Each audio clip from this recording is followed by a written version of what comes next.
Bem-vindos à melhor noite da sua semana. Quem se conhece, cresce. E eu, se fosse você, já pegava papel, caneta, gravava mesmo assim, ó, pra você depois mandar os cortes pra sua mente. Por quê? Porque hoje a gente vai falar com uma pessoa que entende de mente, uma pessoa que fala de neurociência, uma pessoa que fala de comportamento, uma pessoa que fala de liderança, de vendas, uma doutora que veio do sul para passar frio aqui no Goiás, mais ou menos, né? Mais ou menos, não é bem assim não. Professora doutora Vivian Ritter, veio lá do sul de Santa Catarina. Obrigado, Vivian, por ter aceito o convite. A satisfação é minha. Quem se conhece, cresce. Aí eu já vi os spoilers ali nos stories dela. Ela tava ouvindo o Leandro. Leonardo, quem que vai fazer o podcast com ela? O Leandro. Ah, cê é louco. Ô, Vivian, você já vem aqui pro Goiás tem quanto tempo? Tem no mínimo 18 anos que eu venho trabalhar aqui. É sério? Ah, essa eu não sabia. Mas sempre dando aula. Dando aula. Aula, treinamentos, cursos. Mas a primeira vez que você veio, você assustou com calor? Você lembra a data? Se foi depois de julho, é bem quente. Ah, é. Você lembra? Eu lembro que eu sempre acho quente aqui. Mas eu acho muito bom. Eu sou encantada. Adoro porque Goiânia. tem 18 anos que você tá vindo. Gosto da comida. O que você mais gosta? Gosto da culinária, gosto das pessoas, gosto do sotaque, gosto das músicas, gosto de tudo. Não, achei o máximo a hora que eu vi lá. Você viu? Você viu, Andressa? O Leonardo? Ô, Vivian, conta um pouco, primeiro só pra turma, quem ainda não conhece, mas deveria conhecer a Vivian. Quem é a Vivian? Por que você foi para essa linha do seu doutorado, né? A sua formação e como que você chegou aqui? Rapidinho, né? Para quem ainda não te conhece, saber quem que é você, né? Só pra gente já começar a soltar uns conteúdos aí pra turma. Eu comecei estudando, eu sempre fui muito curiosa com o comportamento humano, né? Especialmente na questão das relações, como as pessoas se relacionam, o comportamento, os resultados, né? Como que a gente interage para ter melhores resultados. Isso sempre chamou muito a minha atenção. E aí eu comecei a estudar, fui para a área da filosofia. Eu comecei estudando design, no início da minha carreira eu fiz design, e até no design me chamava a atenção que as pessoas se comportavam de maneira diferente nos diferentes espaços, né? E que a gente tinha comportamentos mais ou menos padronizados. Então, por exemplo, quando a gente vai numa rede de fast food, por exemplo, tudo a gente fala mais alto, a gente se comporta de determinado jeito. Claro, tem iluminação branca, a ideia é comprar e sair, aquilo já me chamava a atenção. Aí quando fui comparar com, por exemplo, um restaurante francês, as pessoas já falam mais baixo, já chegam mais calmas. É verdade? Rico não gosta de barulho? Eu não sei. Eu não cheguei lá ainda. Mas quando eu chegar eu te conto. Você me conta. Eu falo assim, olha, agora eu já não tô gostando mais de barulho, aí você já vai saber. Tá bom. Então, por exemplo, o comportamento num restaurante francês, por exemplo, claro, a iluminação amarela, então tudo vai condicionando para um determinado as pessoas falam mais baixo, né? Então, aquilo me chamava a atenção, como pode que uma mesma pessoa se comporta de maneira tão diferente em diferentes espaços físicos. Ah, agora que eu entendi o que você tá falando. É, como se a gente... mesma pessoa, onde ela vai se comportando. Eu tava entendendo que era o contrário. A pessoa vai buscando um lugar, que é também, né? Mas entendi. Mas o próprio espaço, que a gente chama de discurso não verbal. Então, o próprio espaço, ele determina um padrão de comportamento para aquele espaço. E a gente vai se comportando de acordo com o espaço. É como se a gente tivesse vários clones da gente mesmo que vão se comportando diferente de acordo com o que o espaço exige ou o que o espaço faz com que né, um modo como a gente vai se sentindo ali. E também tem algumas coisas já meio que determinadas, né, padronizadas, e a gente vai só seguindo. Quem que era? Você falou da filosofia? Nossa, gente... Eu acho que era o Jung, que você falou, parecido com... Eu tô tentando lembrar qual que foi o livro dele. O Jung falava que tem algumas perguntas para você levar a pessoa pro autoconhecimento. É assim, quantas Vivians existe na sua vida? Que é mais ou menos isso que você falou, né? Isso. Aí, eu não lembro de todas as perguntas, mas isso você me lembrou o Jung. Porque você é a Vivian, então, a professora. Você é a Vivian do happy hour. Você é a Vivian mãe, a Vivian filha, a Vivian cidadã, né? Quantas Vivians... Ele fala sobre os papéis, né? Os papéis, que todos isso. nós... Você falou bem isso. parecido. Exatamente. E aí, comecei a estudar essa parte dos espaços, né? E aí, fui para a área da filosofia, fiz uma graduação na filosofia também, e comecei a estudar a ideia do comportamento humano e na filosofia, a filosofia da mente. Então, na filosofia, eu fui traçando, né? E aí, estudei alguns autores e fui investigando mais essa parte do comportamento. E aí, eu fiz a graduação, fiz pós-graduação, fiz mestrado em educação, fiz um doutorado em filosofia, depois eu fiz um pós-doutorado em filosofia e fiz também um pós-doutorado no direito. Olha. Então eu fui estudando os temas assim em diferentes áreas. E agora eu tô me aventurando aí por um terceiro pós-doutorado que é na área de ciência do desenvolvimento humano na Mackenzie em São Paulo. Que maravilhoso. Então essa é a novidade aí dos estudos. Você já entrou? Tô agora no processo seletivo. Sim. Que maravilhoso, Isso, que legal. Mas que legal. esse é o projeto para o próximo ano. Da filosofia, quem que chama a atenção, assim, de vários, né? Tirando não, pode incluir eles lá, né? Platão, Sócrates, Aristóteles, não tem problema. Mas tem algum filósofo que você fala, cara, esse cara aqui, ele é tão gostoso de ler, de entender ele. Você sabe que quando a gente vai estudar aí, depois que eu terminei o pós-doutorado, né, os dois pós-doutorados que eu fiz, eu comecei a fazer várias especializações, e sempre na área do comportamento humano. Então, eu sou pesquisadora do comportamento humano desde 2007.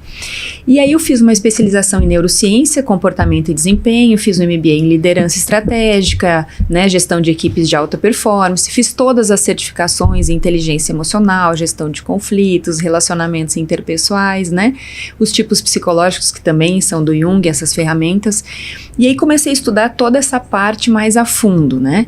Então, o que é interessante? Quando a gente vai para a parte de neurociência, você vai estudar neurociência afetiva, neurociência das emoções. Aí, como eu já venho da filosofia, automaticamente eu consigo fazer um link, por exemplo, com Spinoza, que fala das emoções. Então, eu vou linkando com vários deles. Eu acho que não tem um assim que eu falar, esse aqui, né? Você vai montando um quebra-cabeça. Não tem um ídolo, não tem um fanatismo, né? Até porque a gente aprende isso na filosofia, né? Que o fanatismo não mora na mesma casa da liberdade. Sim, então, acho que eu sou muito aberta, assim, para estudar vários filósofos, vários autores. Então, e o que você acha que você falou aí de algumas coisas que você estudou? Eu vou te fazer umas perguntas que você já é estudiosa, então, né? Do movimento da turma do coach, sabe? Ok, eu entendo. Eu até fiz um curso há alguns anos atrás, uma formação que ela é derivada do Tim Gallwey, que é... Não foi ele originalmente, mas ele que popularizou de fato o coach lá nos Estados Unidos. Beleza. E aí, meio que banalizou um pouco essa questão do coach, que fala do quê? De comportamento humano. Né? Mas o que você acha? Onde que eles se perderam? Tem essas formações muito superficiais, né? Que nossa... Aí a gente fez a aula contigo lá, um módulo... E eu falei, cara, tem gente fazendo isso, que a Vivian tá fazendo aqui, cobrando 18 mil reais por cabeça. Eu sou professor de MBA também. Eu sei, o que você recebe lá é mais, mas não é mais, muito mais. Mas não é 18 mil reais por cabeça. Um módulo. E é superficial. E o que você entregou, eu fiquei assim... E você como a doutora, né? Essa estudiosa... Não falando mal, né? E eu fiz uma pós-graduação em coach, liderança. Mas só pra turma que tá assistindo nós aqui, ó. Você dá um recado assim... O que a pessoa tem que tomar cuidado, né? Quando vai procurar o coach ou o comportamento. Eu acho que não tem milagre, né? Nesse campo do comportamento humano. Assim, é uma coisa que nunca... É que nem eu falo do autoconhecimento, né? O autoconhecimento, ele nunca acaba. Não tem como eu fazer eu posso fazer cursos de autoconhecimento? Posso, mas eu não vou sair dali formada em autoconhecimento. Porque o autoconhecimento, ele não acaba. Todo dia a minha vida muda, todo dia eu tenho que fazer avaliação do meu comportamento, né? De repente eu posso fazer um curso de imersão, pagar não sei quanto por 3 dias. Se eu sair de lá e tratar mal a moça que me recepciona em algum lugar, eu preciso rever meu comportamento. eu preciso rever as minhas atitudes, né? Então, como diz o Heráclito, né? Ninguém passa pela mesma água de um rio 2 vezes, né? Porque na segunda vez a água é outra e você já é outro. Então, a vida tem essa fluidez e o comportamento humano exige que a gente olhe para isso com essa fluidez também, né? A gente sempre vai reagir de maneiras diferentes a situações diferentes, né? E sempre vai caber... é imprescindível que a gente faça avaliações, reavaliações, análises, autoanálises. O mais fascinante disso é porque eu digo, a gente está sempre dentro de um laboratório. Porque quando a gente está se analisando, né, a gente o dia inteiro está dentro de um laboratório. E estar em sociedade, estar com as outras pessoas também é estar dentro de um laboratório. Porque assim, eu não preciso esperar eu errar para aprender. Eu posso observar, eu posso aprender com o erro dos outros, com o acerto dos outros, né? Então a gente está sempre, quem trabalha com comportamento humano, eu acho que difícil desligar, né, a chavezinha. A gente acaba sempre observando, analisando, aprendendo, se enriquecendo, recalculando a rota. Crescendo. Né? Crescendo. É só assim que se cresce. Né? Você fala Você fala que o comportamento ele começa no cérebro, na mente, né? O que você consegue nos ajudar, né? Na psicologia a gente fala, né, que começa no pensamento. Na Bíblia tem várias passagens que tudo que você pensa acontece, tudo mais, né? Mas a Vivian, o que você fala para nós? O comportamento, isso, de tratar mal a moça do café, né? De você xingar alguém na rua, ou de você ser uma pessoa muito educada também, né? Que tem as partes positivas. Começou aonde, né? Como que a gente consegue mapear, assim, ó, isso tá acontecendo porque... teve esse gatilho, esse atalho. Porque a função do nosso cérebro, basicamente, se a gente fosse resumir bem, ele pega informações do ambiente externo, soma com informações do ambiente interno. O que são informações do ambiente interno? As nossas emoções, as nossas vivências, as nossas memórias, as nossas lembranças. Ele processa tudo isso e nos dá uma forma de reagir àquela situação. Ou seja, ele nos dá uma forma de comportamento. Então, isso explica muito, por exemplo, quando a gente fala assim, então eu posso apresentar uma mesma situação para 5 pessoas e ter 5 comportamentos diferentes.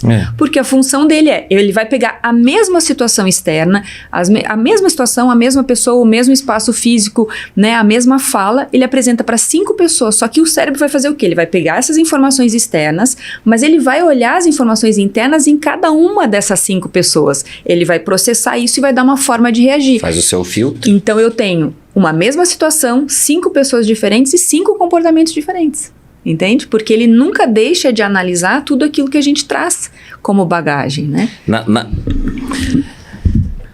Não vou falar na psicologia, não. A psicanálise, isso é mais forte. Mas muito da psicanálise fala que esses comportamentos, principalmente nós adultos, veio de pai e mãe. Você viu isso? O que você fala? Eu escuto muito, eu quero te ouvir, porque agora você tá perdida. Porque aí, eu escuto muito. Lógico que você estudou psicologia também em alguns momentos, mas é comportamento. Então eu quero ouvir a sua versão, porque eu falo, nem tudo é problema que você teve com pai e mãe. Muita coisa é. Nem tudo... eu gosto de falar assim, ó, você teve alguns problemas na sua vida passada que pode explicar muita coisa do que você é hoje. Isso. Mas não determina que você tem que ser assim. Pode explicar, ótimo, beleza, entendi. Mas não determina o seu comportamento, né? Mas tem muita pai e mãe mesmo? O que você viu assim? Não. Eu acredito que... Claro que vai ter, a gente vai sempre carregar com a gente a nossa história, né? Todas as nossas vivências, as nossas memórias, os nossos traumas, as nossas dores. E, de uma forma ou de outra, isso vai impactar na nossa vida. Agora, isso não é uma sentença, não é? Não é porque eu tive pai ou mãe X que eu vou ter que, né, somente por conta disso, estar... entre aspas, condenado a ter uma vida sofrida, ou ter uma vida onde eu não tenha motivação para fazer, para trilhar um caminho diferente. Claro que não é fácil para todo mundo, né? É o que eu ia te falar agora, ainda bem que você falou. Tem pessoas que para nós pode ser um pouquinho, a gente também sempre não é. fala dentro a gente quando dá esses exemplos, a gente fala assim, dentro de uma situação saudável, né? Claro que as pessoas que estão em sofrimento psíquico, elas vão sofrer muito mais para fazer essa virada, né? Para conseguir ultrapassar a situação situações que são muito dolorosas para elas. E é realmente muito difícil. A gente que tem conhecimento também Já sofre. é difícil. E muitas vezes sofre muito, assim, para conseguir ultrapassar alguma coisa, para conseguir, né, passar por situações como o luto, situações que são tristes, assim, e que é difícil para qualquer pessoa. Mas o ideal seria que a gente sempre encontrasse, né, razões. E aí eu acho que o autoconhecimento ele é fundamental para isso, né? Encontrar razões. Por vezes demora, mas chega uma hora que a gente encontra essa razão que vai nos motivar. Como que vai lá nesse autoconhecimento? Psicoterapia, beleza. Mas o que mais?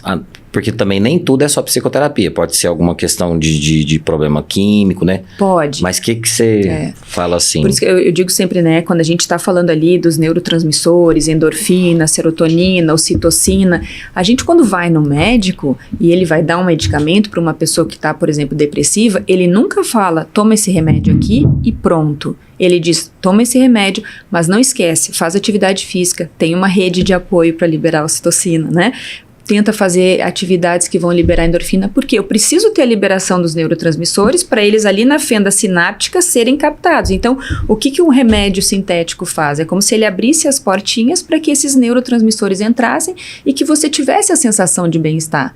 Porque quando a pessoa está com alguma deficiência química, está, por exemplo, com uma depressão, ela vai fazer a atividade e ela não vai se sentir bem. É como se ela não tivesse aquela sensação de bem-estar, né? Nossa, então, bom. Ela usa esse recurso sintético para de novo abrir as portinhas para quando ela fizer as atividades, estar com alguém, ter essa rede de apoio, aquilo também resulte nessa sensação de bem-estar, de bem viver, né, que é o que todo mundo busca, né, que a gente busca isso. Então, seja por meio da psicoterapia, né, de recursos psiquiátricos, né, ou seja, a gente tem que buscar ajuda. Entende? Eu acho que esse é o mais importante. E o que eu percebo muito hoje, Leandro, é que as pessoas, ao contrário do que a gente imagina, elas não estão desenvolvendo mais a habilidade de conversar, mais a habilidade de dialogar. Elas estão diminuindo esta habilidade.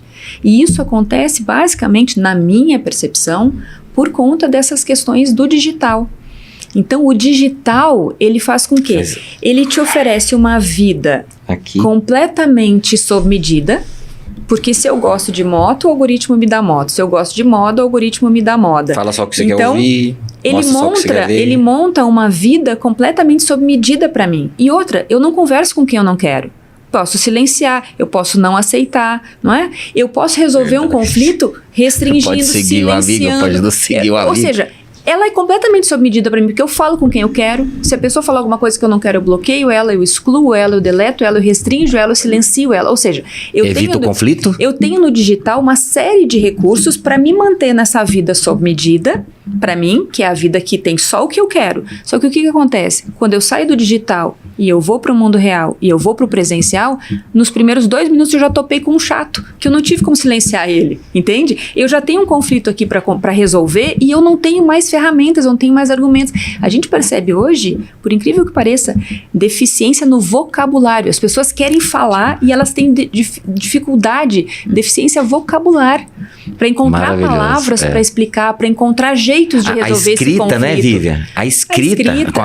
Com um lápis, uma caneta. Assim, Leandro, por mais que a IA seja super importante e traz coisas muito favoráveis, as pessoas usarem o ChatGPT da maneira como estão usando e não pensarem antes e não treinarem o seu raciocínio crítico, o seu pensamento crítico, isso vai fazer com que a gente, de repente, perca um pouco dessa habilidade. E no cara a cara, eu tenho que ter habilidade de conversar e de dialogar. Eu tenho que ter estratégia na minha comunicação. Eu tenho que entender como que eu faço para expressar aquilo que eu quero pro outro. Eu não vou falar assim, Leandro, deixa só um pouquinho. Deixa eu ver aqui no ChatGPT como é que eu posso te falar isso. Não tem jeito. Então, no cara a cara, a IA não te salva. Tem essa capacidade a realidade da IA de assumir um papel e de, talvez quem for o analfabeto de inteligência artificial vai ter muito problema. Ok, mas o que você faz, o que a gente busca de desenvolver no mercado corporativo, a gente fala das soft skills, né? Também vai deixar essas pessoas em outro patamar. Que é essa capacidade de você ter uma diversidade e superar ela.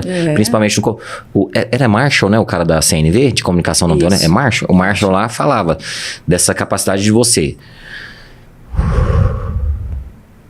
dar uma pausa antes de entrar no conflito, se é que precisa de um conflito Eu vou falar violento porque comunicação não violenta, mais violento, ou agressivo, ou mais irritado. Então, a partir do momento que você se controla, você... então isso aqui me fez mal e eu não gosto, que são as emoções que você falou, né? Porque senão você vai ficar aqui no algoritmo que vai falar pra você assim, ó... Eu só gosto de ouvir aquilo ali, né? E hoje eu tava fazendo uma palestra e uma moça falou que... deu um exemplo de alguém da família dela que estava se comparando com pessoas na internet, carro e a família. E aí, um outro palestrante, eu ia entrar depois e falou, ó, tem que tomar um cuidado. Porque quando você ficar se comparando, você vai cair, talvez, em um processo, talvez você não chegue lá. E aí você vai entrar num processo de tristeza, de depressão. Meu Deus, minha vida não é tão boa, né? A inteligência artificial faz isso.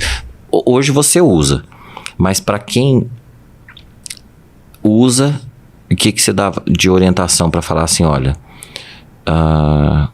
cuida do que da mente, cuida do que das relações, mesmo quem utiliza e tá entrando assim, não, tudo é IA agora, porque entra essa febre. É muito interessante isso, assim, que você falou, né? Tudo é IA, e todo mundo tá fazendo cursos de IA, e todo mundo quer aprender IA. Gente, por que não acontece um movimento para todo mundo treinar e querer aprender sobre inteligência emocional? O que a gente tem de analfabeto emocional é impressionante. As pessoas não sabem falar sobre o que... Elas não sabem falar, olha, neste momento eu não quero me relacionar com você. Você é uma ótima pessoa, foi muito bom o nosso encontro, mas eu não vou dar sequência. Não, prefere fazer o quê? O que é o ghosting? É isso. A pessoa ela não dá conta, ela não consegue falar. E some. Por quê? Porque no digital ela tá treinada para fazer isso também. Entende? Mas no presencial ela tá prejudicando uma outra pessoa, ela não tá exercendo com responsabilidade afetiva. Pra quem não sabe o ghosting, dá um briefing aqui, pra quem não sabe, o que é o ghosting? O ghost é a pessoa que ela inicia algo, uma conversa, um relacionamento, é como se nós até um namoro. Um namoro. Ou uma amizade, ou um namoro. De repente, ela simplesmente some. Né? Ela some, ela não fala mais, ela não dá um feedback, ela não responde, ela bloqueia, ela simplesmente não tem capacidade de conversar, de dialogar, nem de dizer não quero, não gostei, ou prefiro nesse momento não. Então assim, isso tem acontecido muito, assim, as pessoas têm, por isso que a gente fala do comportamento que ele está sempre em mudança, né? Sempre. Esses comportamentos a gente não tinha antes, hoje a gente tem muito, né? É assim, vários outros comportamentos que vão surgindo. Daqui, né? Daqui, foi então... programando. Então a gente vai mudando muito a questão do comportamento, a gente tá sempre, nós, né, que somos aí estudiosos dessa área, a gente tem que estar sempre atento. Mas assim, seria bom um movimento onde as pessoas quisessem também, assim como aprender sobre inteligência artificial, aprender também sobre inteligência emocional. Né? Aprender a conversar com o outro, aprender a se comunicar, entender como que funciona esse processo todo, né? Como que a minha fala, né? Qual é o efeito que a minha comunicação tem no outro? Porque não tem comunicação livre de efeito no outro. Eu sempre vou te causar algo com a minha fala. E né? não falar também causa. E não falar também causa. Ghost, exatamente. Tem dois problemas. Aquele que o faz e aquele que recebe. Peraí. Por que a pessoa parou de conversar? Mas será que eu fiz? Será que eu fiz alguma coisa? Falei alguma coisa ou não fiz? Aí começa a entrar numa neurose, né? E o outro também que deveria procurar, falar, por que você está fazendo isso de forma recorrente, né? Nos dois. Esse conflito vai afastando. Você dá aula para líderes, para área de vendas. E aí você já começou falando, né? Que os ambientes, aí eu já fui só imaginando, né? Aquela pessoa que tem muito dinheiro num lugar bem silencioso, aquela que tem um pouco menos de dinheiro num lugar mais barulhento. E pra venda, o que você aprendeu assim de que o cérebro leva você para um caminho de comprar esse produto em detrimento daquele? Ou quais as armadilhas que você foi entendendo aí da neurovendas, né?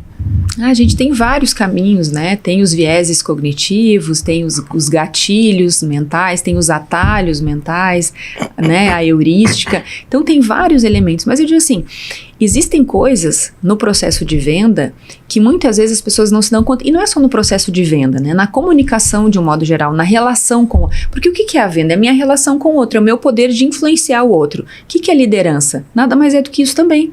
É o meu poder de influenciar né, as outras pessoas. Então, como é que eu faço isso? Como é que eu crio essa relação? E a gente estava falando agora, né, sobre esses tempos atuais, assim, é impressionante como as pessoas vêm dizendo assim que tem dificuldade de ouvir o outro. E isso também é uma mudança do que está acontecendo agora. Ou seja, porque nós somos sensíveis ao que nos interessa, isso todos nós e sempre foi assim, né? Só que hoje parece que as pessoas têm menos tempo para ouvir o outro, tudo tem que ser muito rápido. Então, o que é a escuta ativa, né? Você tá falando e eu já tô pensando na resposta antes de você terminar. Que é a síndrome do eu também, né? A pessoa fala assim, meu filho, a síndrome do eu também, né? Nossa, eu tô com uma dor no joelho. Eu então, dor nas costas e aqui em cima. Meu Deus, a pessoa já pegou o assunto, né?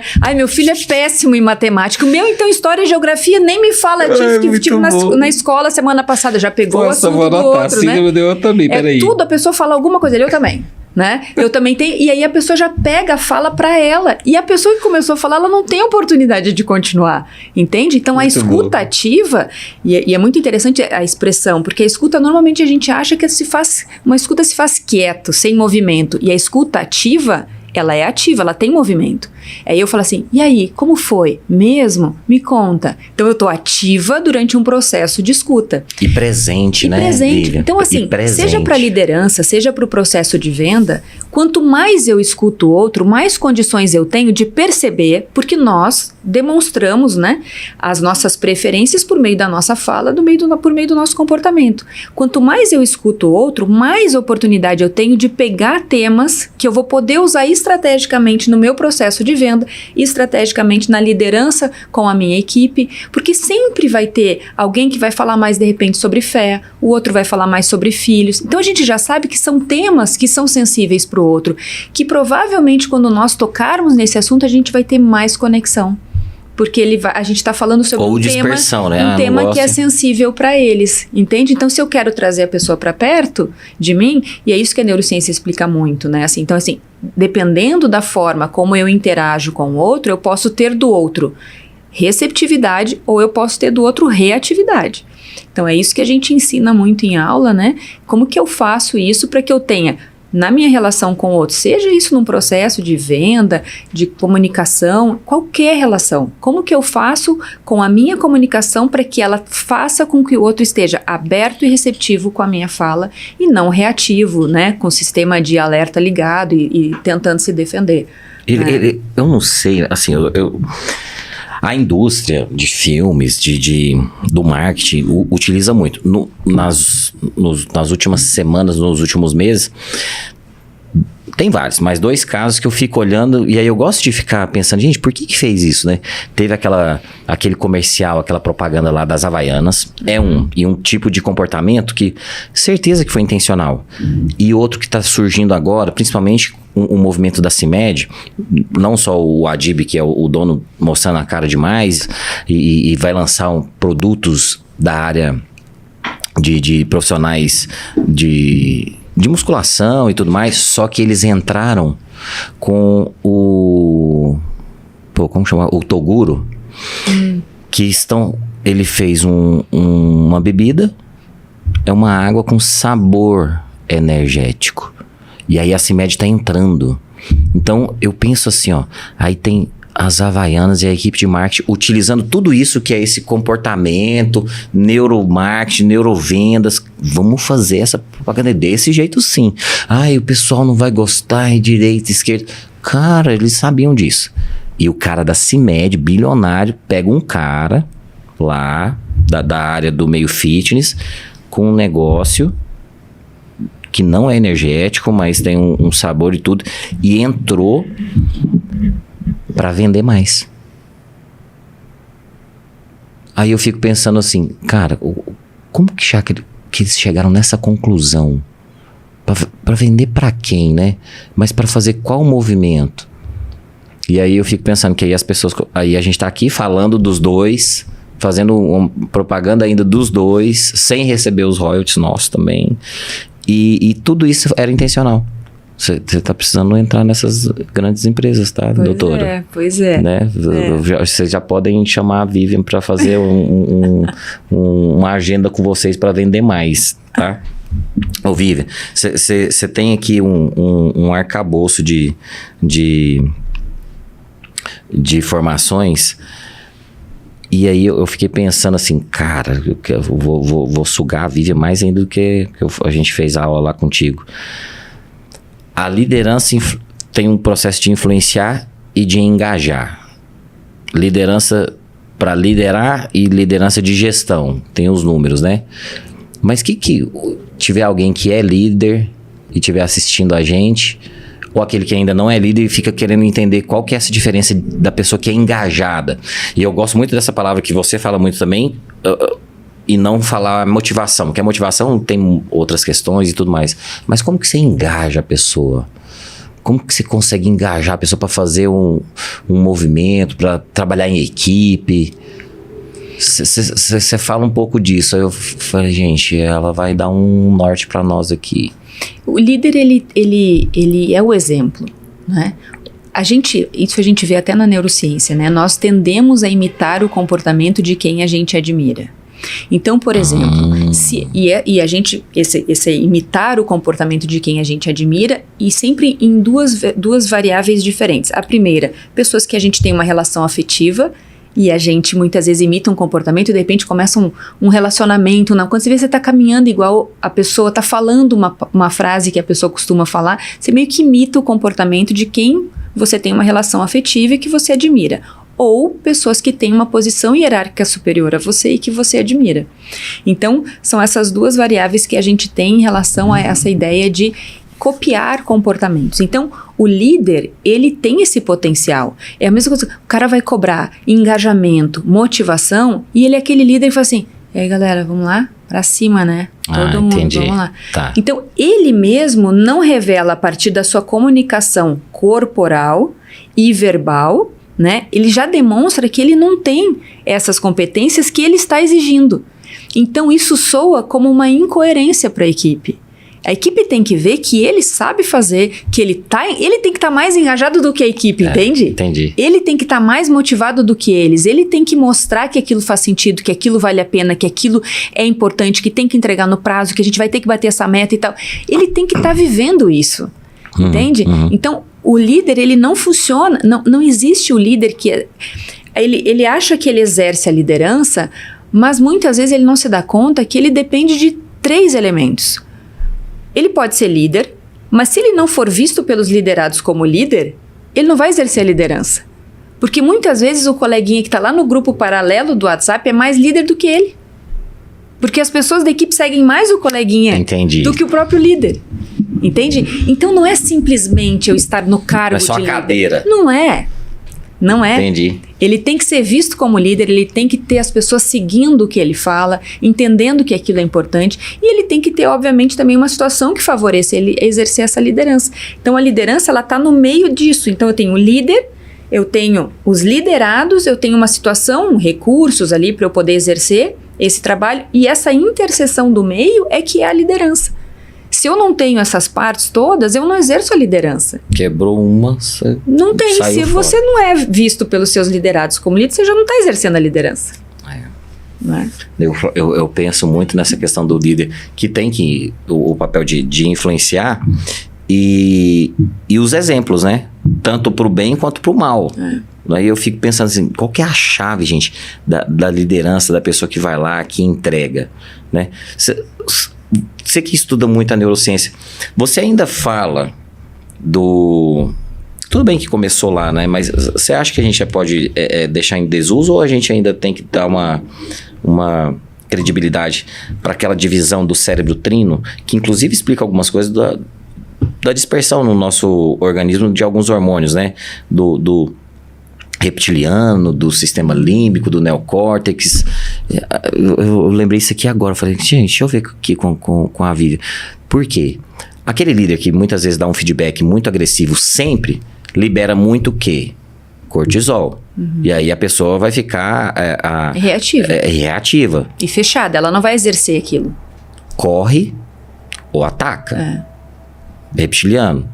Ou aquele líder que é muito bonzinho demais, que libera só ocitocina demais, talvez ele perde a sua liderança por aquele cara que está no grupinho de WhatsApp.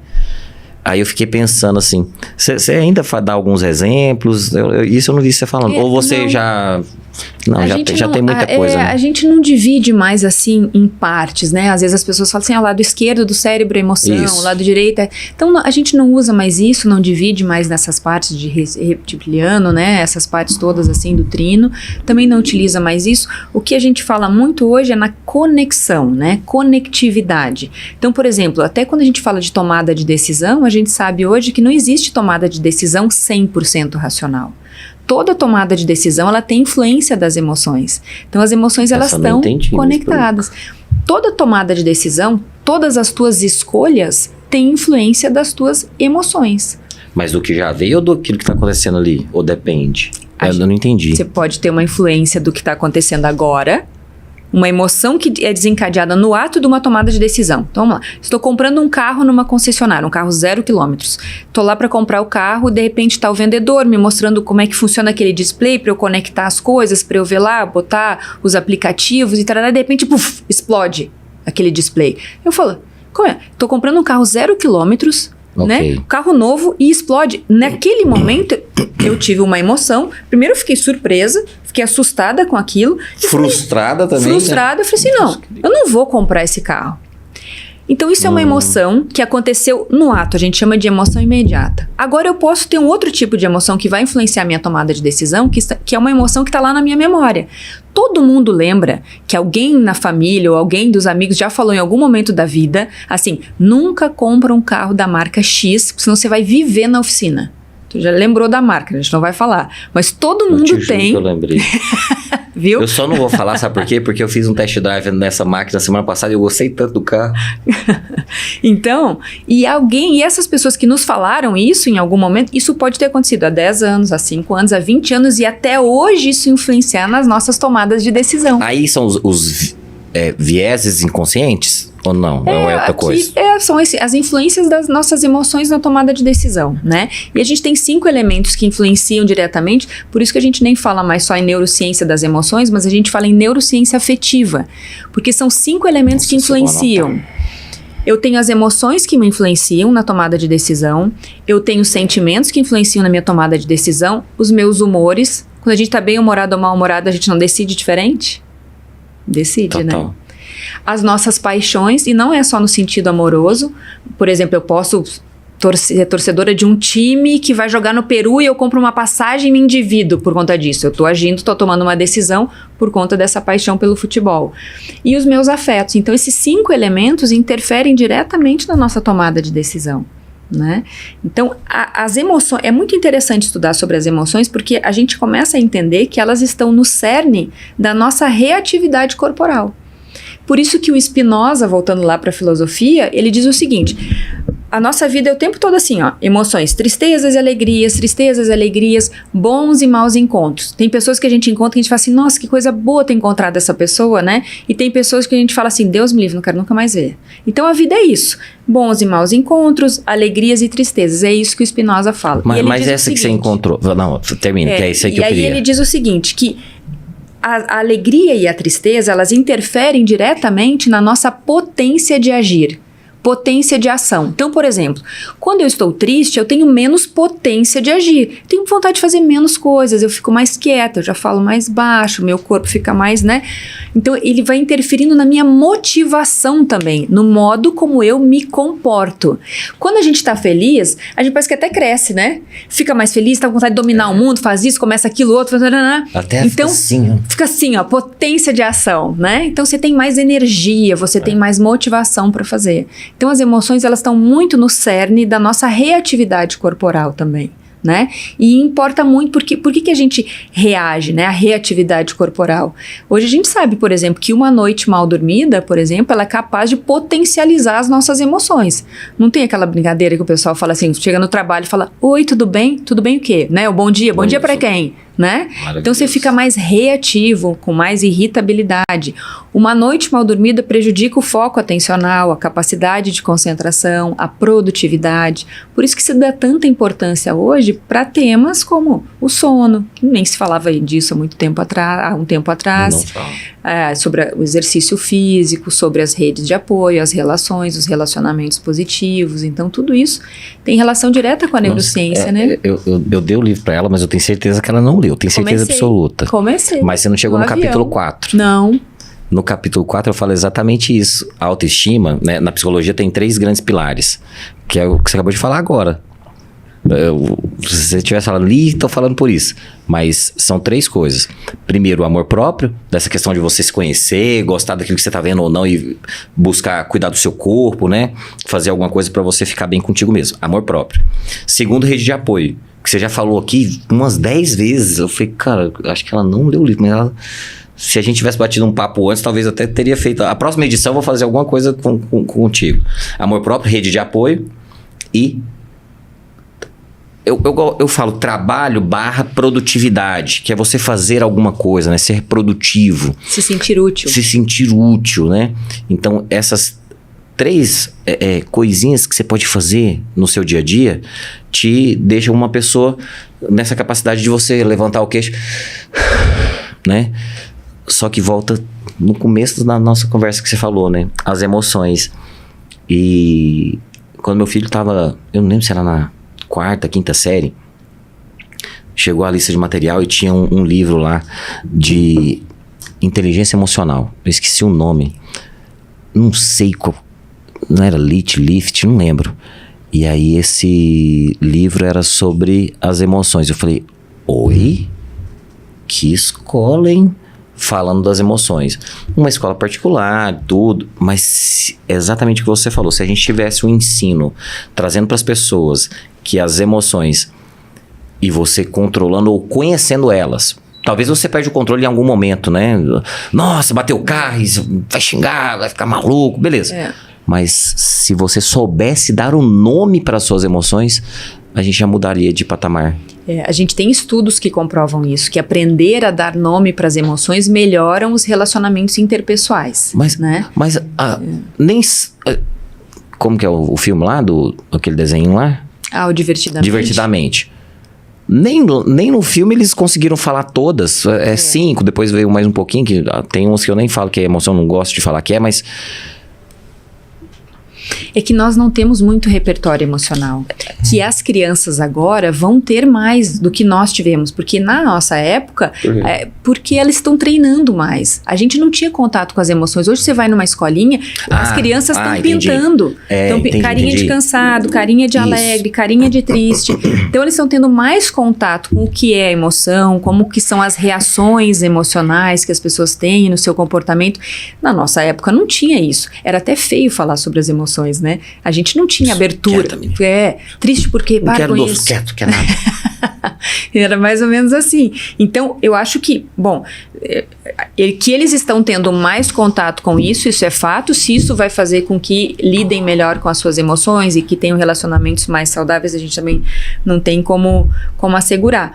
Mas seria muito importante que a gente conseguisse ampliar o nosso repertório. Às vezes as pessoas colocam tudo na conta, assim, por exemplo, da ansiedade, mas o que ela está sentindo não é ansiedade, o que ela está sentindo de repente é uma angústia, ela está de repente nervosa, só um medo passageiro. Ela tá com medo de alguma coisa, ela tá assim angustiada, ela tá... ou às vezes a pessoa tá só nostálgica, lembrando de alguma coisa do passado, ou ela tá ou ela só quer realmente ficar ali quieta, falando, nem... Então tem vários nomes, né, das coisas que a gente vai sentindo, das emoções, dos sentimentos, que a gente não tem domínio ainda sobre todos eles, porque a gente não aprendeu sobre isso.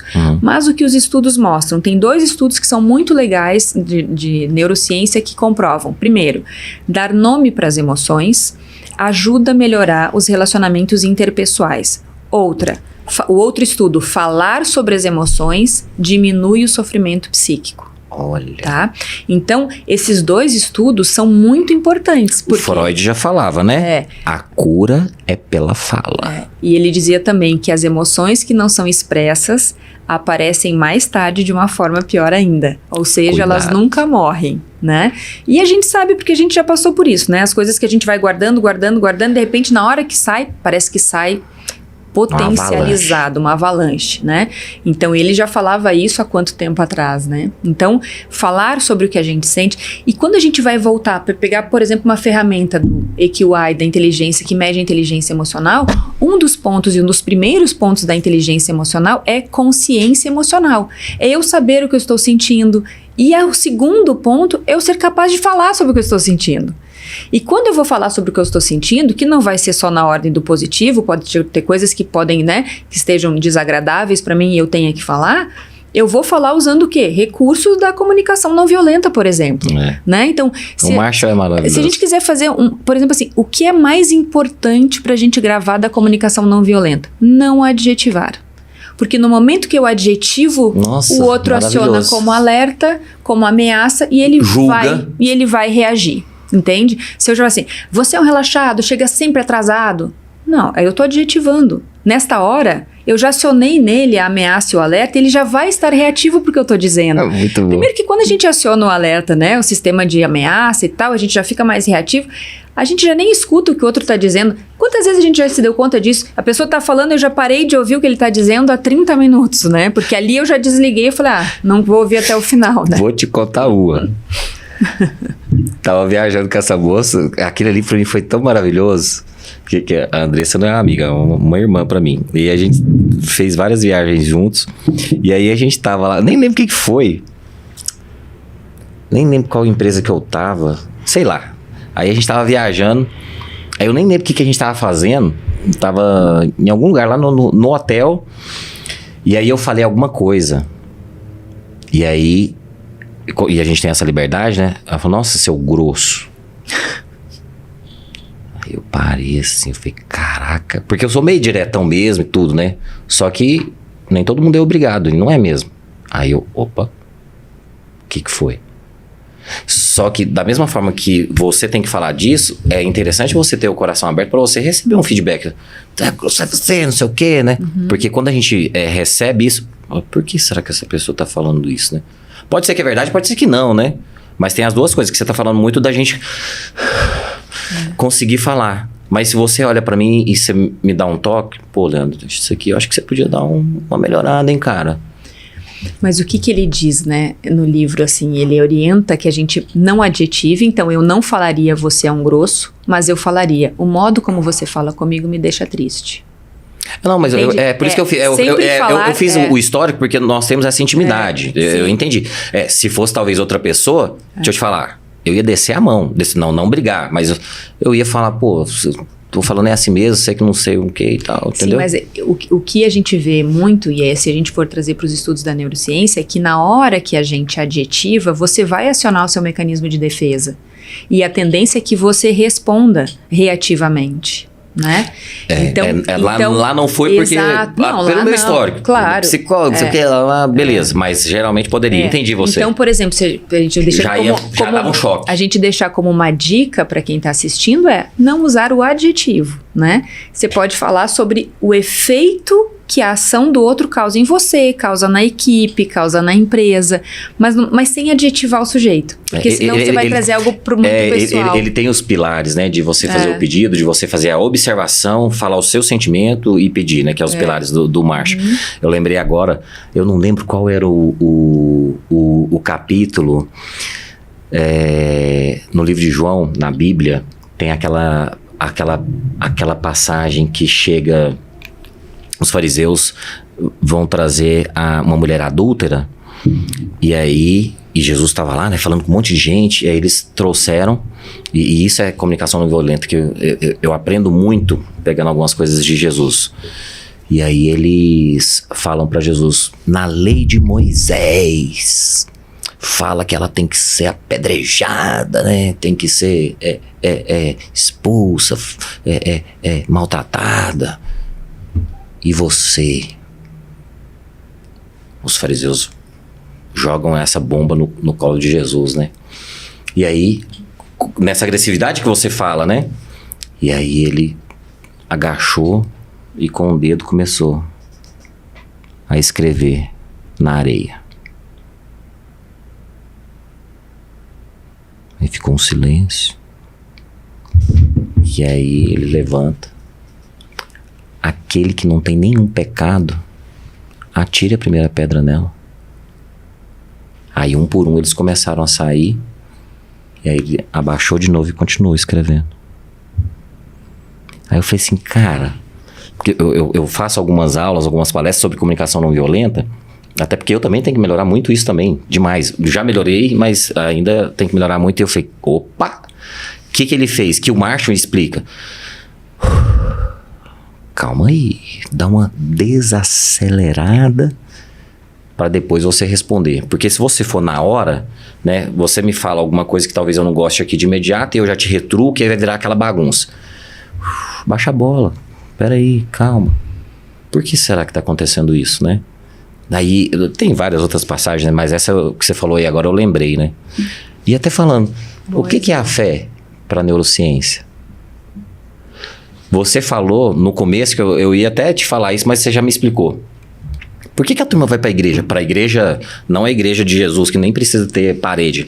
Mas por que você vai numa igreja, né? Igreja católica, igreja evangélica, a igreja espírita. Por quê? Porque lá tem pessoas que comungam da mesma coisa que eu e tudo. Vou ter ali uma parte fraterna, beleza. Mas a fé, tirando essa parada da igreja, o que a neurociência fala isso? Você leu alguma coisa? Tem estudos sobre a espiritualidade, né? Mas eu acho que dentro da neurociência, pelo menos a partir da ótica que eu utilizo, que é uma parte muito mais, né? Então, eu tenho estímulos externos, eu tenho estímulos internos, e a fé é um estímulo interno, é uma crença, é o que eu acredito, é aquilo que muitas vezes me motiva, é aquilo que está relacionado muitas vezes com o meu propósito. Então, quando a gente vai fazer a avaliação, né, da onde surgem os nossos comportamentos, a pessoa vai ter um comportamento influenciado também por aquilo que ela acredita, né? Porque isso aí, eu acredito nisso, o outro acredita naquele outro, o outro acredita... Então, é muito particular de cada um, né? Mas que, obviamente, no comportamento, isso vai aparecer de alguma maneira, porque na hora que o cérebro vai pegar essas informações, ele vai considerar também aquilo que a pessoa acredita, né? E molda ela para tomar uma decisão da X ou Y. Claro, sem dúvida. E aí a gente consegue mudar isso? Tem muitas pessoas que são absolutamente guiadas por aquilo que elas têm como a sua religiosidade, né? Então, o comportamento dela sempre vai ser de acordo com aquilo que ela acredita, aquilo que ela acha que é correto. Então, sempre vai influenciar no comportamento, né? Aquilo que a gente acredita. E, inclusive, tanto a gente deixa de fazer coisas por conta de uma religiosidade, né? Então, isso aqui eu não faço, isso aqui eu não vou fazer, eu não quero carregar esse sentimento de culpa, eu não quero fazer isso errado, é contra os princípios, é contra a minha religião. Então, isso sempre vai aparecer no comportamento. Entendi. Pra gente falar para quem tá aqui querendo aprender alguma coisa conosco, nós somos professores, né? A gente gosta dessa parte do comportamento. Hoje tá bem claro a capacidade da gente aprender algo novo, né? A famosa neuroplasticidade, nem sei se tem outro nome, mas acho que não sei se é esse o mais atual, de você ter a capacidade de aprender coisas novas, que ajuda no autoconhecimento. Como que você vê isso, da gente sempre estar melhorando, né? No mercado corporativo a gente fala muito do long life learning, né? Pô, isso nunca vai parar. Não precisa ser no mercado corporativo, né? Eu gosto muito de falar que autoconhecimento é o quê? Nem tudo é psicoterapia. E eu gosto de falar isso porque, como eu sou psicólogo, eu falo, não, nem tudo é psicoterapia. Vai aprender a dançar alguma coisa nova, escuta uma música diferente, aprende a tocar um instrumento novo pro seu cérebro, e uma língua nova, né? Um inglês, um francês, sei lá. Neuroplasticidade na minha cabeça é você fazer algo diferente daquilo que você nunca tinha feito antes. O que é? Aprender a andar de patins, jogar boliche, não sei, né? Mas você tem essa percepção do que a gente consegue fazer na nossa cabeça? A neuroplasticidade, ela te dá ainda outras coisas, que é, por exemplo, eu aprender a fazer de uma maneira diferente o que eu já faço agora. Então, por exemplo, se eu faço determinada coisa do jeito A e eu passo a aprender a fazer ele do jeito B, e depois eu só faço do jeito B, porque eu aprendi um jeito novo de fazer algo que eu já fazia antes. E eu acho que isso que é o fantástico da vida, né? A gente tem que entender que nós estamos aqui para evoluir e para servir, evoluir e servir. E eu tenho que evoluir sempre. As pessoas que falam assim, eu sou desse jeito, eu não mudo, eu não sei, eu tenho pena, entende? Porque eu quero sempre mudar. Eu quero sempre mudar e eu acho que a gente deveria ter isso como norte na vida. Que bom que a cada acontecimento eu consigo avaliar e melhorar, avaliar e melhorar, avaliar e me aprimorar, me sofisticar em termos de comportamento, né? Não tem sentido, não é motivo de colocar medalha no peito a pessoa ser sempre igual. Eu não consigo entender isso, entendeu? Será? Eu entendi você, mas fazer isso demais, será que não cai naquela como dizia aquele grande filósofo, né, brasileiro, deixo a vida me levar, vida leva eu. Não é isso que você tá falando, né? Não, eu tô dizendo o seguinte. Não, muda aqui, então tá bom, então não é pra fazer assim, assim? Não, eu tô dizendo o seguinte, você vai ter um determinado comportamento e de repente surge um acontecimento que você viu ali que naquele jeito não funcionou mais. Até porque as pessoas precisam se dar conta que, e você vai ver isso, por exemplo, se a gente pegar como exemplo a comunicação, tem coisas que a gente falava há 5 anos atrás que a gente já entendeu e aprendeu que não pode mais falar. E a gente muda isso, a gente está adequando a nossa fala para a realidade do nosso tempo. Entendi. Assim como eu vou piada adequar... Sem graça, piada de cor, óbvio, raça, gênero, tudo. opção sexual, maravilhoso. Então, você vai sempre... Entendi. Você não tem que ficar sempre sendo o mesmo. Você tem que sempre se preocupar em melhorar, em evoluir. Cada dia a gente tem que ser um pouco melhor do que o dia anterior. Cada ano eu tenho que poder avaliar situações de uma maneira mais sofisticada, né? De uma maneira mais... Eu tenho que me tornar mais inteligente emocionalmente, mais inteligente comportamentalmente, mais inteligente nos meus relacionamentos. Entende? Não dá para usar a mesma técnica e a mesma fórmula de 20 anos atrás. Não funciona mais. Então eu tenho que estar sempre em constante evolução. Esse é o grande segredo. Eu não quero... E é tão interessante que se você pensar assim, lembra do Leandro com 15 anos de idade. Você não melhorou muito? Então, e quando você tiver... Era só osso e beiço. Então assim, tomara que quando você tiver 60, você fala assim, nossa, eu olhei pro Leandro de 40...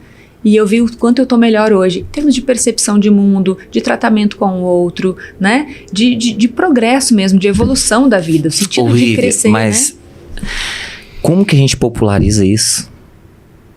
Eu entendo tudo que você falou, tudo, e até, eu anotei um monte de coisa aqui, mas tinha que levar esse recado para talvez até pessoas que nem têm um ensino superior ainda, ou que tem, mas também que não olha para esse lugar. A gente tem que popularizar isso, sabe? Assim, deixar mais pra turma que... Opa! Esse aqui é um canal para isso, inclusive, né?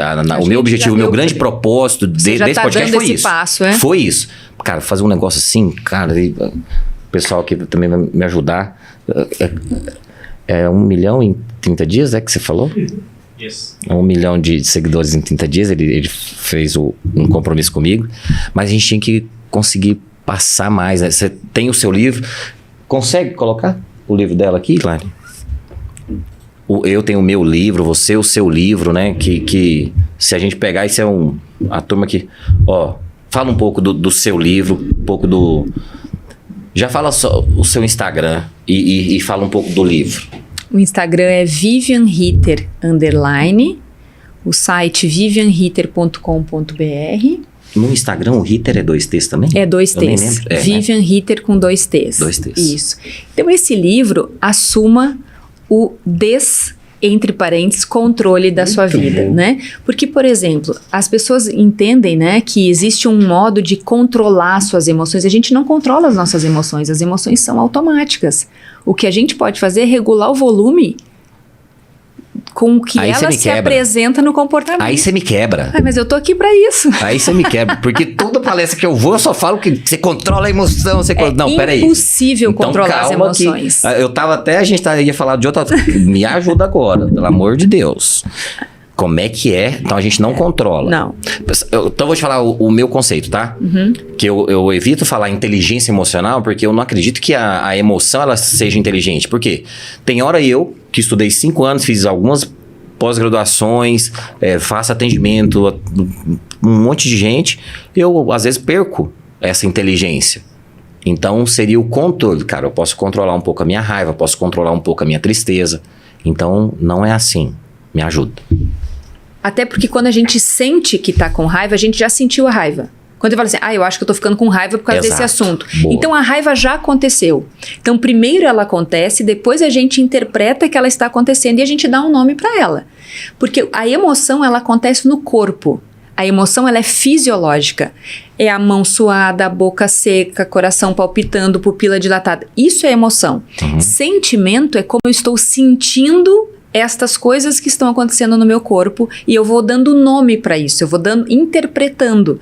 Eu posso falar o seguinte, eu tô com a minha mão suada, acho que eu tô com medo de entrar nessa reunião. Então esta interpretação sou eu que dou. eu faço uma interpretação das emoções que eu estou sentindo no meu corpo. Então, a emoção, ela é automática, ela acontece, independente da minha vontade. Então, a gente usou o exemplo da emoção de raiva. Quando eu sinto a raiva, e aí eu falo assim, acho que eu tô ficando com raiva. Normalmente a gente fala isso na sequência, né? Então, eu já estou sentindo a raiva, interpreto que eu estou com raiva. O que eu posso fazer a partir daqui? Eu posso ser como aquele volume antigo do rádio, que a gente vai girando assim, mais volume ou menos volume, a forma como eu vou expressar isso no meu comportamento. Uhum. Porque mesmo sabendo que eu estou com raiva, eu posso escolher não dar um soco em alguém. Então, eu estou regulando a forma como esta minha emoção vai aparecer no meu comportamento. Entende? Sim. Então, eu tenho como trabalhar muito bem com o antes. Às vezes, a gente está falando sobre um assunto e a gente fala assim, já estou ficando com raiva por causa de... Né, assunto, às vezes, sei lá, um assunto de política. Você já começa a sentir quando a emoção já está ali. Então, você tem muito como regular o antes, você consegue regular também o depois. Você não tem como controlar não sentir. Porque as emoções, elas são automáticas. Assim como as emoções, elas não são positivas e negativas por si só. Porque, por exemplo, o medo... Eu posso interpretar o medo como uma valência positiva para mim, porque o medo me impediu de atravessar a rua naquele dia, eu tô viva, entende? Você conseguiu gerenciar. Ela por ela só, ela não é nem positiva nem negativa. O medo para uma outra pessoa pode ser super negativo, porque ele de repente trava, ela não consegue inovar, não consegue sair de uma situação. Então, cada um vai carimbando de positivo ou de negativo as coisas da vida, as emoções, de acordo com as suas vivências, né? Você fala um pouco disso lá. Falo também, isso. E aí, assim, a arte de viver bem é aquilo que a gente não domina. Então, eu falo sobre relacionamentos, eu falo sobre comunicação, eu falo sobre gestão de tempo, eu falo sobre... Tem temas interessantes que trazem também para reflexão. Tem um tema ali, um capítulo que fala sobre a sua vida vale um replay, né? Que é um pensamento que a gente... E vale? Vale a pena ver de novo? A sua vale? Não. O Nietzsche fala assim, seria um castigo ou um privilégio repetir a sua vida? Poxa, eu não lembro, eu adoro o Nietzsche. Né? Então, traz seria um castigo ou um privilégio repetir a sua vida. Então, é legal. Você teria a capacidade de ler de novo a sua vida se fosse um livro? Você viveria ela exatamente igual, né? Então, tem temas sobre relacionamento, sobre comunicação, sobre... gestão do tempo, sobre as armadilhas emocionais, sobre emoção e razão, sobre as pessoas mudam ou não mudam. Então, são temas que eu trato ali no livro. E fala ali por que os casamentos têm acabado? Ele dá algumas dicas. Ele te leva a refletir. Você tá achando que os casamentos estão acabando muito? Né? Eu tô não. É estatística. Eu tô não sou o Leandro. Tá acontecendo alguma coisa aí, doutora. É a mudança. Ajuda. Mudança de quê? Do tempo. O povo tá deixando de casar com o ser humano e casando com... Mas a gente já entendeu no início, né? Por que a gente tá preferindo aqui? Porque aqui é sob medida. É tudo fácil, ninguém entra em conflito comigo, né? Então, e a comparação tem uma frase... E agora, quimicamente, também se explica, né, Leandro? Porque o nosso cérebro, ele não quer gastar energia. Então, muito fácil a tudo distância aqui, né? da recompensa... Então, o que meu cérebro quer? Ele quer baixo gasto energético e recompensa imediata. O que eu consigo nas telas? Rapidinho. Baixo gasto energético e recompensa muito rápida, né? Então, a distância entre a recompensa é muito curta e o gasto energético é muito baixo. Então, eu tenho pouco esforço físico e recompensa imediata. Então, naturalmente, a gente acaba tendo mais liberação de dopamina e acaba, de alguma forma, preferindo. Por isso que a gente tem que estar sempre observando as nossas atitudes. A gente tem que saber quando está demais. A gente tem que ir lá olhar em tempo de uso e ver se está muito, se não está. Fiquei 4 horas por dia, 5 horas por dia, 7. A gente precisa saber se policiar, né? Lembrar disso, poder fazer uma avaliação crítica sobre como que as coisas estão, senão a gente vai acabar sendo só levado, né? Aí entra lá no filósofo que eu falei. Então tá aqui, ó, o livro da doutora Vivian.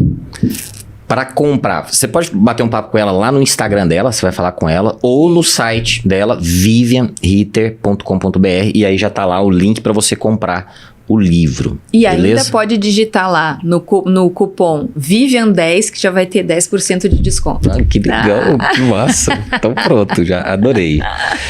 Vivian, não poderia deixar você embora, porque eu preciso o Gold, a gente vai deixando assim, né, pra quem acompanhou até agora. E você que nos acompanhou, segue aqui, ó. Quem se conhece cresce no YouTube, já segue. pega esse episódio e envia para 10 pessoas para a gente popularizar esse assunto das emoções. Mas vamos lá. Para vender mais, tem que fazer o quê? Pode ser um óculos, uma água, um produto do agronegócio, um curso. Para vender mais, o que eu tenho que olhar? Ouvir ativamente o outro, porque na fala dele, mesmo que seja uma fala de 5 minutos, ele vai deixar transparecer alguma coisa que toca ele emocionalmente, aquilo que ele gosta, aquilo que ele prefere. Usa isso como argumento de venda, usa isso como estratégia. Então, prestar atenção. E é muito interessante porque é um exercício isso. A gente está muito desconectado de tudo, achando que está super conectado. Então, a gente está sempre pensando em 1000 coisas, no automatismo, tudo muito... E a gente não para ouvir. E a gente perde ali grandes elementos que podem ser usados na venda. Maravilhoso. É menos oratório e mais escutatório. Exato. Isso. Alguma coisa que eu não te perguntei, que você queria falar, que você quer deixar um recado pra turma que tá te assistindo, que você, puxa, eu devia ter falado aquilo, o Leandro não perguntou, a gente não entrou no assunto, que agora é seu. Fala ali pra sua turma ali. Eu acho que a gente tem que ter coragem de poder se analisar, ter coragem de promover mudanças na sua vida, de buscar crescer, né? Buscar estudar. É aquilo que a gente falou lá no início, né? A superficialidade das coisas. Tenham curiosidade de ir mais fundo, de analisar. Tenham também coragem para entender que nem tudo que funciona com todo mundo vai funcionar com você. Se tratem de maneira especial, se tratem bem, estudem, se aprimorem, né? Sejam aí um diferencial para si mesmo, né? Sim. Ou seja, a gente poder melhorar a cada dia é fantástico. Tem o Murilo Gun que ele fala muito, né? Onde tu vai, tu vai. Pode mudar a empresa, pode mudar a cidade, tá quente, frio, mas onde tu vai, tu vai. E aí? E eu acho que a gente tem que se preocupar muito, e eu acho que isso é uma coisa muito interessante. Quando a gente fala sobre a questão, nós falamos agora há pouco, né, sobre a questão dos conflitos, as pessoas, mas aí sempre, né, entra num conflito e tal. O mais importante não é como se entra num conflito ou não se entra num conflito. O mais importante é como a gente sai de um conflito, como a gente sai de uma resolução. É ali que nós nos diferenciamos um dos outros. É como a gente lida com isso. Entende? Porque entrar num conflito, qualquer um pode entrar. Eu posso começar uma conversa sem a intenção de ser conflituosa e em 2 minutos ela virar, a pessoa não me entendeu, eu não me expressei e depende. Mas o grande segredo é como a gente sai disso, como a gente consegue lidar com uma conversa difícil, como que a gente consegue falar de temas difíceis. Se aprimorem, não tenham medo, entende? Uma conversa difícil, vamos lá. Vamos lá, vamos ter a conversa difícil e se preocupem com o modo como se sai dessa conversa difícil, com aquilo que a gente deixa no outro. Qual é a marca que a minha comunicação deixa na outra pessoa, né? Como que eu saio deste lugar aqui? O que as pessoas vão falar de mim quando eu não estiver aqui? O que as pessoas vão lembrar de mim quando eu sair do elevador, quando eu sair dessa cafeteria, quando eu sair desse podcast? O que fica de mim? Eu acho que isso é importante, o que fica de mim nas relações que eu crio, nos lugares que eu frequento. Acho que é importante a gente pensar nisso. Nossa, a gente pode ficar mais um pouco? 2 horas? Uai, por que não? No Flow, os episódios são 3, 4 horas. Por que a gente tem que ser só assim? Vocês não têm família, ninguém tá com fome. Nós estamos fazendo episódio à noite aqui, mas né, a gente pode entrar num jejum. Vivian, maravilhoso. Muito obrigado pelo seu aceite, por esse dia. Como que é? Você vem para Goiânia, é o quê? Não é uma vez por mês, né? Como que funciona? É que depende tem os cursos de pós-graduação. Né? Quando cai a minha disciplina na pós ou no MBA, eu viajo para cidades. Então, eu viajo o Brasil inteiro. Tá. Então, agora deu certo que eu vim com bastante que eu fiquei pensando assim, de outros assuntos, né? Centenas de assuntos. Hoje foi mais só para te conhecer, porque talvez a gente coloque uma pauta só de um assunto específico para a turma já né? A gente vai fazendo uma série Vivian aí, ó. Ótimo. E aí traz o livro, você tá escrevendo outro? Tô. É que você tinha falado que você estava escrevendo outro. Ou eu adivinhei? Não, eu tô. Você tá, você falou mesmo lá na aula, acho que você falou. Né? E aí você já passou lá no próximo episódio lá no seu... Então você vai ter 3 pós-doutorados. E 3 livros, né? E 3 livros. O segundo. Tem quantos filhos? 3? 1. Então, tá vendo? Cachorro não tem, não. Tem 4. Como que você vive? Andressa, aí. Feliz, quem tem 4 cachorros tem que viver feliz. Véio. E viaja, porque você fica toda hora, você tá num lugar diferente. Porque eu tenho que pagar as contas desse povo todo, né? Mas de filho, de cachorro. A questão de dar aula dessa maneira é isso, né? Você conhece pessoas diferentes, lugares diferentes, né? O nosso Brasil que é maravilhoso, culturas diferentes, o sotaque, né? Os dialetos, eu acho isso maravilhoso.